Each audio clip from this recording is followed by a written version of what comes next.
민수기 10장 1절부터 10절입니다. 오늘 본문의 배경이입니다.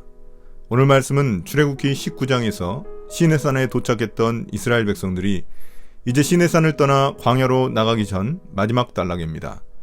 이스라엘 백성들의 광야 행진은 전적으로 임재의 구름이 올라감과 머무름에 달려있지만 백성들이 일사불란하게 움직이기 위해서는 각 사람들에게까지 잘 전달될 신호가 있어야 합니다. 진행과 멈춤뿐만 아니라 보행 속도, 방향 전환, 전쟁과 같은 비상시 행동 등에 있어 광범위하게 신호 체계를 맞춘 후 출발해야 합니다. 10장 1절부터 2절입니다. 은나팔 제작.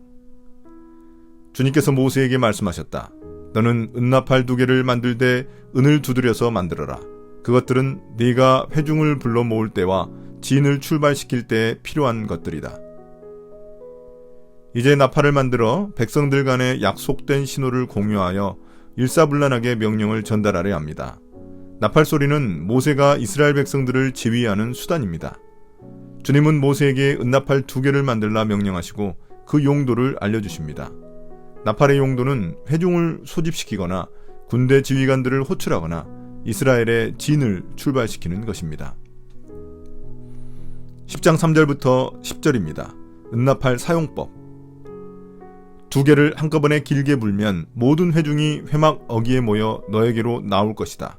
그러나 하나만 길게 불면 지휘관들, 곧 이스라엘의 천부장들만이 너에게로 나올 것이다. 그러나 나팔을 짧게 급히 불면 동쪽에 진을 친 부대들이 진을 뜬다. 2번째로 짧게 불면 남쪽에 진을 친 부대들이 진을 뜬다. 진을 뜰 때에는 나팔을 이렇게 짧게 불어라. 총애를 소집할 때에는 나팔을 길게 불어야 한다. 짧게 불어서는 안 된다. 나팔은 아론의 혈통을 이어받은 제사장들만이 불 수 있다. 이것은 너희가 대대로 길이 지킬 율례이다. 너희의 땅에서 너희를 공격해온 침략자들에 대항하여 전쟁에 나설 때에는 나팔을 짧게 급히 불어라. 그러면 주 너희의 하나님이 너희를 기억하고 너희 원수들에게서 너희를 구해줄 것이다. 너희들이 즐기는 경축일과 너희들이 정기적으로 모이는 날과 매달 초하루에는 너희가 번제물과 화목제물을 바치며 나팔을 불어라. 그러면 너희 주 하나님이 너희를 기억할 것이다. 내가 주 너희의 하나님이다. 이제 나팔 사용법에 대한 설명입니다. 나팔을 사용하는 개수, 나팔을 부는 횟수, 나팔 소리의 강약과 길이 조절로 각각의 신호를 만들었습니다. 나팔 2개를 한꺼번에 길게 불면 회중을 소집하는 신호였고 하나만 길게 불면 지휘관들만 소집하는 신호였습니다. 하나의 나팔을 큰 소리로 짧게 끊어 불면 행진하라는 신호입니다. 이 나팔을 불 수 있는 사람은 제사장뿐이었는데 하나님의 뜻을 백성들에게 알리는 막중한 책임을 맡았기 때문입니다. 또한 침략자들에 대항해 전쟁에 나설 때에는 2개의 나팔을 짧고 급히 불어야 합니다. 마지막으로 절기 때에는 은나팔이 아닌 뿔나팔을 불어야 합니다. 이런 나팔 소리는 백성들을 지휘하는 수단이기도 하지만 하나님을 향한 기도이기도 합니다.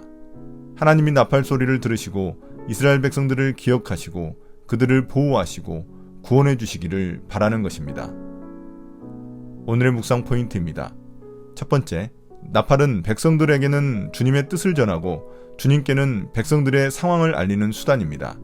백성을 소집하고 군대를 호출하는 신호인 동시에 하나님의 도움을 구하는 기도입니다. 이제 우리의 기도가 나팔이며 하나님은 우리의 기도를 들으시고 응답하셔서 우리를 보호해 주시고 구원해 주십니다. 두 번째, 나팔 소리를 듣고 이스라엘 백성들이 모였다가 흩어지고 진군했다가 멈춘 것처럼 우리는 하나님의 말씀을 듣고 움직여야 합니다. 하나님 말씀에 우리의 발걸음을 순종해야 합니다. 말씀을 묵상하면서 하나님의 나팔 소리가 무슨 소리인지 분별해야 멈출 때 멈추고 나아갈 때 나아갈 수 있습니다.